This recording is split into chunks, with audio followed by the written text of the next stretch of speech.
अस्सलाम वालेकुम वरहमतुल्लाहि वबरकातुहू। बल्कि अंग्रेजों की मुखबिरी भी की।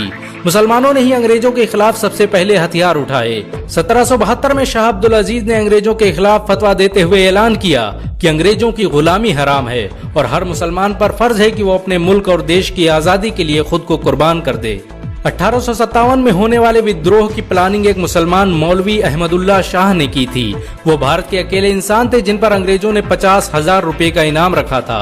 ये रकम इतनी बड़ी थी कि राजा जगन्नाथ ने पैसों की लालच में आकर अहमदुल्ला शाह की मुखबिरी कर दी और अंग्रेजों ने उन्हें शहीद कर दिया।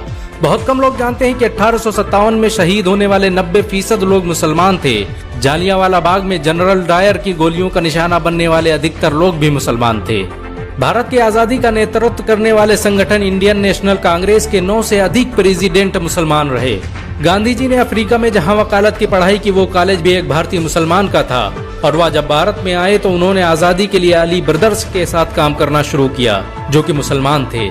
बहुत कम लोग जानते हैं कि 1921 में केरल के मुसलमानों द्वारा अंग्रेजों के खिलाफ लड़ी गई जंग में 3000 से अधिक मुसलमान शहीद हुए थे और 50,000 मुसलमानों के जेल में कैद कर दिया गया था।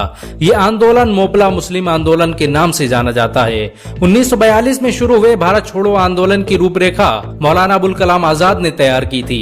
संविधान निर्माता डॉक्टर भीमराव अम्बेडकर को पहचान दिलाने में मुसलमानों का बड़ा योगदान रहा है।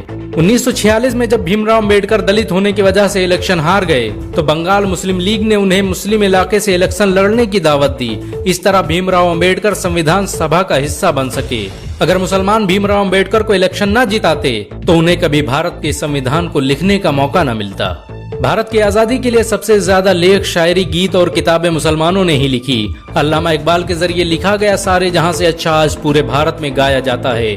आपको ये जानकर शायद हैरानी होगी कि देश के लिए शहीद होने वाला पहला पत्रकार मौलाना मीर बाकर एक मुसलमान था। भारत की आजादी के लिए मुस्लिम राजाओं और महाराजाओं ने अपने खजाने खोल दिए।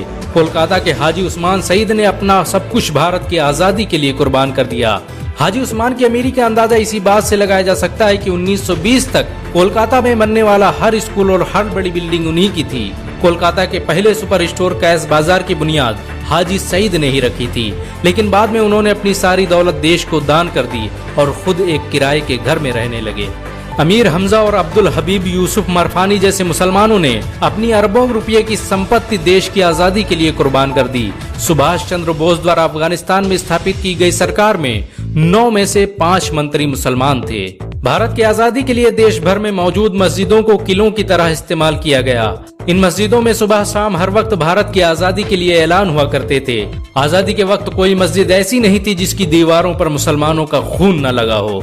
इन सब के अलावा ऐसे करोड़ों मुसलमान हैं जिन्होंने भारत की आजादी और उसकी अस्मिता के लिए अपना सब कुछ कुर्बान कर दिया। सच तो ये है कि भारत की आजादी मुसलमानों के बगैर मुमकिन न थी।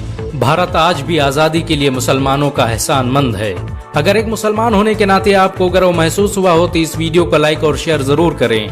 ऐसी और वीडियो को देखने के लिए हमारे चैनल को सब्सक्राइब करें। घंटा